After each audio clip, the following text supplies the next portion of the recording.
Assalamu alaikum wa rahmatullahi ta'ala wa barakatuhu. Sunana Ibrahim Garba Garbati.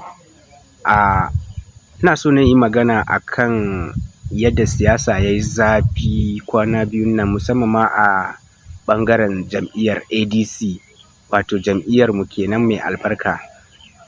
Allah ya kai mu gaci. Dan fara da maganan shari'a da aka yi kwanan nan, wanda na ji wasu mutane suna ta cewa wai har yanzu ADC tana da matsala, wato ma'ana akwai sauran rina a kaba. Wannan duk ƙarya ne, suna neman su razana mu ne ko su razana wayanda za su shigo jam'iyyar. Amma yanzu idan ka san shari'a, idan aka je Supreme Court an gama komai, babu wani abu da zai sake wuce abin da Supreme Court ta yanke. Wato duk wani hukunci da Supreme Court ta yanke, to babu wani hukunci da zai ci karo da wannan hukuncin. Bayan da ƙaramar kotu ta zaɓi Nafi'u Bala a matsayin halattaccen shugaba na jam'iyyar ADC, da aka je Supreme Court ta soke wannan hukuncin, sannan ta yi hukuncinta da cewa David Mark shi ne halattaccen shugaban ADC.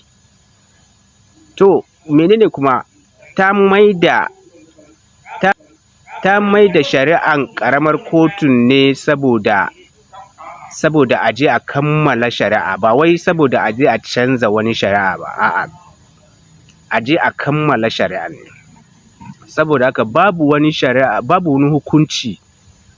hukunci da wancan ƙaramar kotun za ta yi wanda ya ci karo da hukuncin da Supreme Court ta riga ta yanke. Supreme Court ta riga ta yanke hukunci akan cewa David Mark shine halattaccen shugaba. Saboda haka duk wani wanda zai zo ya ce maka ADC tana da matsala a wannan gefen, ko bai san abin da shari'a take nufi ba, ko kuwa bai ma san me yake faruwa ba gaba ɗaya.